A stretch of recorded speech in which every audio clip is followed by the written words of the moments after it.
Mesdames et messieurs, c'est toujours un réel plaisir d'être parmi vous. Bonsoir et bienvenue dans cette nouvelle édition. À la une de l'actualité, le premier tour de l'élection présidentielle est reporté au 16 novembre selon la décision de la HCC publiée cet après-midi. Mais la campagne électorale est prolongée d'une semaine. Les détails avec Judicael Ranjenirim. Compte tenu des mouvements politiques ces dernières heures, la Haute Cour constitutionnelle a tranché. À travers la décision numéro 14 HCC D3 du 12 octobre, elle ordonne le report du premier tour de l'élection présidentielle au 16 novembre 2023. Toutefois, le second tour est maintenu pour le 20 décembre 2023. Ainsi, la campagne électorale pour le premier tour est prolongée d'une semaine et prendra fin le 15 novembre 2023 à minuit. La HCC enjoint ainsi le gouvernement de prendre un décret pour le report de la date du premier tour ainsi que les organes chargés de l'organisation de l'opération électorale. Dans les actualités également, le président du Sénat est destitué de sa fonction par les 15 sénateurs présents au Palais d'Anous cet après-midi. Il a été démis de ses fonctions en raison du changement d'opinion, de la confusion et des mensonges qu'il avait faits au sujet de ses déclarations selon lesquelles lui et sa famille étaient menacés. Le président du Sénat, venu ouvrir la séance extraordinaire, a quitté la salle et a refusé de mettre son écharpe au nouveau sénateur, le général Ravalman Richard. Sur les images de Pras de Nilsson.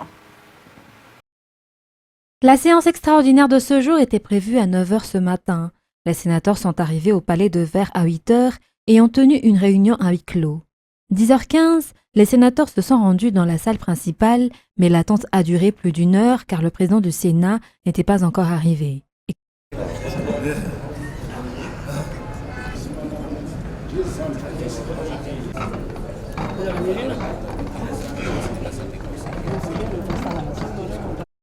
Le président du Sénat est arrivé sur place à 11h30. Il a de suite convoqué la presse et apporté une précision mentionnant qu'il n'est pas l'auteur de la publication sur son compte Facebook de ce matin. Lors de la réunion, la demande des sénateurs de poser l'écharpe au général Ravalman Richard a créé un débat. Le président du Sénat a refusé de le faire et est sorti de la salle disant qu'il n'y a plus de fraternité entre lui et le général Ravalman, tous deux étant des natifs d'Amboimang. Les sénateurs ont de nouveau passé à une réunion à huis clos. Ensuite, le vice-président du Sénat, Nicolas Rabemananza, a remis son écharpe au général Ravalman Richard. La réunion s'est poursuivie par une vote pour destitution du président du Sénat. 15 sénateurs présents ont voté pour cette destitution. Ele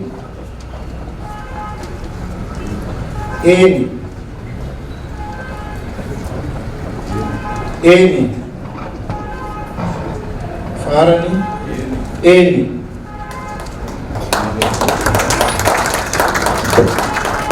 La réunion extraordinaire se poursuivra demain. La décision de la Haute Cour constitutionnelle concernant la vacance du poste au Sénat est attendue pour que les sénateurs puissent remplacer certains membres du bureau permanent et élire un nouveau président. Et le président du Sénat est également banni du parti IRD. Selon le coordonnateur de ce parti, ces actes sont contraires à la volonté du parti qui est de procéder à l'élection. Il a rajouté que les politiciens ont beaucoup été entendus ces 5 dernières années et qu'il est désormais temps pour la population de s'exprimer à travers l'élection. Saï Sylvain, Zahar Ranjiansou. Chaque parti politique a sa discipline. Chaque membre devrait s'y référer avant d'agir. Ce n'est pourtant pas le cas du président du Sénat, lequel a été à cette place grâce au parti IRD. Par conséquent, le parti a banni ce chef d'institution ce jour. Il retire également son mandatement au Sénat. Selon Pierre Houlder, le coordonnateur national de ce parti, ces actes appellent à des troubles dans le pays. Or, la tenue de l'élection à la date prévue est la seule issue. Le peuple doit s'exprimer après avoir été à l'écoute du pouvoir pendant 5 ans, selon ce dernier. Il faut laisser le peuple faire son choix. Le ministre, coordonnateur national de l'IRD, face à la situation actuelle, appelle la population au calme. Il conseille également les autres partis à ne pas s'immiscer dans la vie interne du parti IRD, comme l'IRD ne s'immisce pas dans la vie de leur parti. Et après Antranen et Anivran, le candidat numéro 3 a terminé sa deuxième journée de campagne à Ambiloubé. Comme à chacun de ses passages, la foule est au rendez-vous. Le stade était plein. Lors de son discours, il a annoncé qu'Ambiloubé sera le carrefour du développement. Il a également martelé qu'il n'est plus possible de revenir en arrière car l'objectif est la victoire. Et troisième jour de campagne pour le candidat numéro 3, Anjrazoueln, qui s'est rendu à Amband. Comme à chaque tournée, la population est venue nombreuse. Durant son allocution, Anjrazoueln a évoqué les réalisations effectuées à Amband. Il a également déclaré que la date de l'élection ne devrait pas être modifiée. Judikal Ranjanirin, Andrazandebe. Le candidat numéro 3, Anjrazoueln, a énuméré les différentes réalisations effectuées à Amband pour débuter son discours devant la population locale. En seulement 5 ans, nombreuses ont été les infrastructures construites. Il y a également eu les différentes aides sociales pour appuyer cette population. Il a souligné qu'il s'est battu pour le maintien de l'industrie du cacao qui rend célèbre Madagascar dans le monde entier et qui constitue la base de l'économie et des moyens de subsistance d'Amband. Pour cette troisième journée de campagne, il a confirmé qu'il est lié à la population d'Amband et qu'il s'est beaucoup préparé pour un deuxième mandat. Toujours selon lui, la date des élections ne devrait pas être reportée. Il a respecté la loi et a commencé la campagne à temps, contrairement aux autres candidats occupés à semer le trouble et qui ont demandé ce report. Le candidat Anjrazoueln, candidat numéro 3, poursuivra en conséquence sa campagne. Il rencontrera demain les habitants de Port-Berger et samedi, il se rendra directement à Fianarantsoa. Et puis les déclarations de soutien au candidat numéro 3, Anjrazoueln, se multiplient actuellement. Aujourd'hui, c'est au tour de l'association OMP ou Ultsuchamanuana Presda de déclarer son soutien au président Anjrazoueln. Selon ses représentants de l'association OMP, qui est constituée majoritairement de jeunes, l'ancien chef d'État, qui brigue un deuxième mandat, a effectué bon nombre de réalisations pour eux et leur quartier, raison pour laquelle ils soutiennent le candidat Anjrazoueln. De plus, selon eux, ils veulent la stabilité dans le pays et l'élection est la seule issue vers cela. Il exhorte ainsi les manifestants actuels qui s'opposent à l'élection à cesser leurs perturbations et demande à ce que l'élection se tienne. Pour eux, le développement doit se poursuivre selon toujours cette déclaration de l'OMP. La population attend avec impatience l'élection selon le rapport de la commission Justice et Paix de l'Église catholique lors de sa rencontre avec les membres de la commission électorale nationale indépendante. L'association Justice et Paix participe depuis longtemps à l'observation des élections et participe activement à la conduite d'enquêtes pour connaître l'avis des habitants sur la situation nationale. Au cours de cette rencontre, la CENI a présenté tout le travail en cours et qui se poursuivra pour la préparation de l'élection présidentielle. Dans un tout autre sujet, le ministre de l'Économie et des Finances et la BADEA ont signé une convention portant sur le financement du projet Flyover et la construction d'un pont de 200 mètres à 4 voies sur la rivière de l'Ikoup. Ce projet est financé à hauteur de 31,5 millions de dollars. Les détails. Madagascar se développera. Le projet de construction du flyover est en cours, ce qui résoudra le problème de la circulation, notamment sur la route nationale 1. Hier, lors de la réunion annuelle de la Banque mondiale et du Fonds monétaire international tenue au Maroc, la ministre de l'Économie et des Finances, Rabarnirin Arsan Rijasmbel, et le président de la Banque arabe pour le développement de l'Afrique, ou BADEA, ont signé l'accord de financement. Au total, 31,5 millions de dollars serviront à financer ce projet, dont 28 millions de dollars en guise de prêt et les 3,5 millions restants, une contrepartie venant de la partie malagasy. Outre la construction du flyover, ce budget financera la construction d'un nouveau pont à 4 voies sur la rivière Ikoup. Le Vrot ou voie rapide ouest à Antananarivo, mesurant 1,5 km. Raccordement entre la RN 58A et la route de la francophonie. Construction d'une partie de la voie rapide ouest de Tana. À noter que ce projet, dont l'achèvement est prévu en juillet 2028, vise à faciliter les entrées et sorties du centre-ville et également à désengorger la capitale. Et la construction de la route nationale 13 reliant Iusi à Fort-Dauphin est en cours. Les points noirs sont priorisés. L'on a débuté par une route de 111 km reliant Béchouk à Manakolive. Une partie de la route qui est l'une des plus stressantes pour les habitants et les voyageurs de la nationale 13, a déclaré le député élu à Béchouk. Antoniana Martina. Les points noirs de la nationale 13, reliant Béchouk à Manakolive, sont désormais en cours de réhabilitation. Les travaux ont commencé sur une longueur de 111 km. Selon le député élu à Béchouk, l'achèvement de cette route nationale revêt une grande importance pour le développement de la région d'Anossi, notamment pour le district de Béchouk.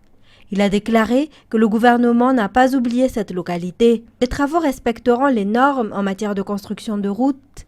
Ils seront coordonnés par le gouvernorat d'Anossi et le ministère des Travaux publics. Ces travaux se poursuivront avec l'amélioration et la réhabilitation des routes fortement détériorées qui relient Béchouk aux communes environnantes grâce aux engins utilisés par la région d'Anossi. Côté sport, plus que quelques jours avant l'élection du président de la Fédération malgache de football, ou FMF. En effet, cette élection se tiendra ce samedi dans la capitale. Nepacek André Rakutmamoun fait partie de ces candidats. Il est expérimenté dans ce domaine car il faisait déjà partie du comité exécutif. Radramananzatouf, Sechranjanas et Anza Radzanarville. Selon Nepacek André Rakutmamoun, candidat au poste du président de la FMF, un bon résultat au foot nécessite une préparation. Nepacek était déjà vice-président de la FMF en 2010-2013. En 2014-2017, il a été réélu au sein du comité exécutif. Il a beaucoup d'expérience dans la gestion du foot. Toujours selon lui, la bonne gestion du budget permet d'avoir un succès. Ce candidat numéro 1 à la course à la présidentielle du FMF affirme que dans sa vision, les femmes et les juniors seront également privilégiés. L'avenir du foot pour ces 4 prochaines années est désormais entre les mains des ligues, toujours selon ses explications. Il les invite à se concentrer sur les programmes des candidats avant de choisir. Les supporters de foot attendent avec attention le scrutin de ce samedi. Un observateur spécial du Bianco sera également présent. Et voilà pour les actualités locales. On passe à présent aux actualités internationales. L'enclave palestinienne a de nouveau été pilonnée cette nuit. Au moins 51 morts, selon les chiffres du ministère de la Santé de la petite bande de territoire. France 24. Bonjour. Oui, selon les chiffres qu'on a du ministère de la Santé du Hamas, au moins 51 personnes ont été tuées cette nuit et 280 morts. Hier, je me trouvais encore à la frontière avec Gaza et on entendait en continu les frappes israéliennes contre cette enclave palestinienne. Cette nuit, ce matin, l'armée israélienne a aussi annoncé avoir tué un commandant de la force navale du Hamas. Et puis en parallèle, vous le disiez, les voix s'élèvent pour ouvrir un corridor humanitaire pour les civils palestiniens. Le comité international de la Croix-Rouge annonce qu'il est en contact avec le Hamas et les autorités israéliennes. Et puis il annonce qu'il souhaite œuvrer à la libération des otages israéliens qui sont dans la bande de Gaza. Selon Israël, il serait au moins 150 de façon confirmée et leur sort, bien sûr, préfigure, du moins a une influence énorme sur la suite des événements à Gaza, puisqu'Israël aimerait les ramener dans le pays sain et sauf, mais avec cette invasion terrestre qui se profile, on le dit depuis plusieurs jours, et bien le sort des otages reste en suspens en Israël. Et puis enfin, depuis hier, il y a la question d'un potentiel deuxième front avec le Hezbollah, avec la frontière au Liban.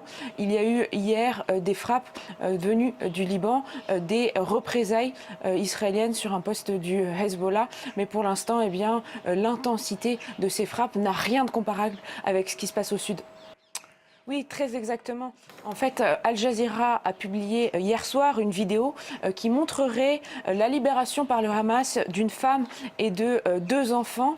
À l'heure actuelle, Israël n'a pas confirmé la véracité de cette vidéo. Et puis, il faut prendre bien sûr du recul, notamment parce que cette vidéo est difficile à dater. Elle pourrait dater du début de l'offensive. Selon Times of Israel, elle daterait de samedi. Il se base pour affirmer cela sur l'étendue des dégâts à la frontière.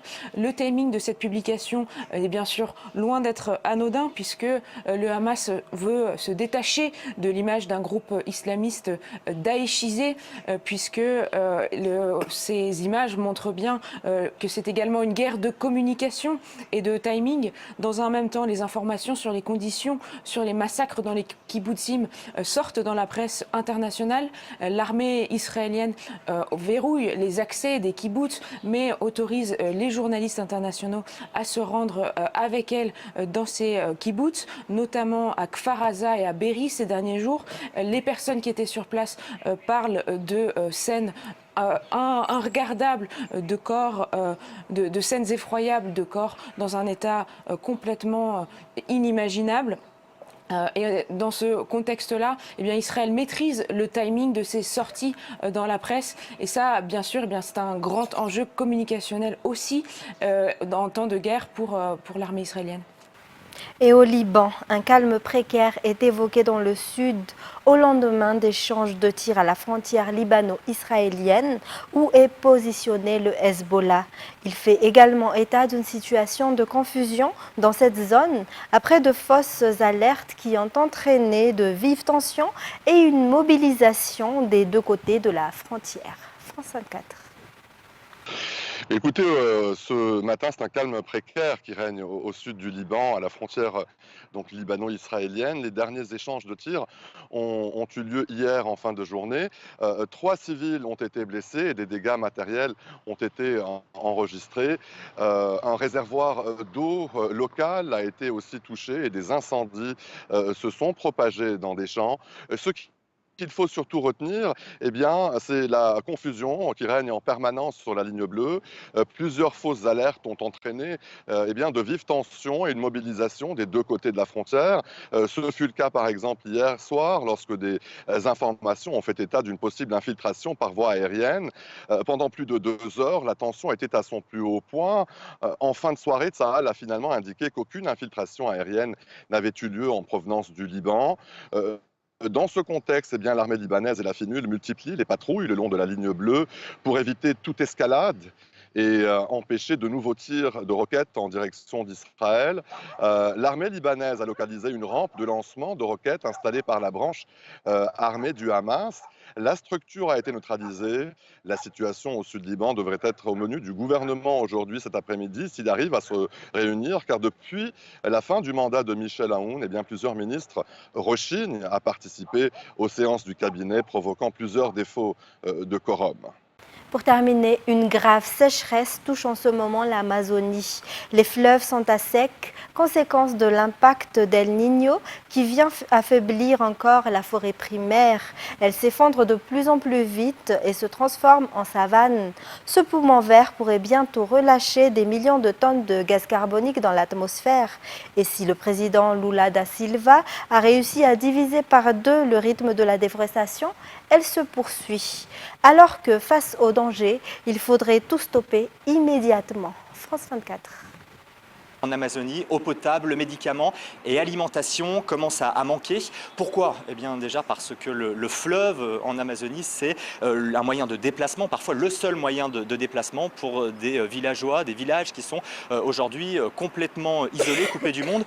Prenez l'exemple par exemple de l'état de l'Amazonas, qui est un état immense, presque 3 fois la taille de la France. On parle de 500 000 personnes qui seraient touchées par la sécheresse, près de 20 000 enfants qui ne peuvent tout simplement aujourd'hui aujourd'hui, pas aller à l'école. L'autre conséquence, eh bien, c'est ces centaines et centaines de milliers de poissons morts qui flottent à la surface des eaux. Les images qui nous remontent sont assez terribles. La pêche devient impossible, l'eau impropre à la consommation. Vous l'aurez compris, c'est une sorte d'effet domino qui s'est mis en place et qui n'est pas prêt de s'arrêter. Selon les spécialistes, la pluie ne devrait pas arriver en Amazonie avant la fin du mois de novembre, début du mois de décembre. Marina Silva, qui est la ministre de l'Environnement ici au Brésil, parle de conséquences énormes et effrayantes. Son gouvernement veut envoyer des dizaines de milliers de paniers alimentaires et d'eau potable. Ils veulent également avancer le versement des aides sociales. On parle également du déblocage de l'équivalent de 25 millions d'euros pour des opérations de dragage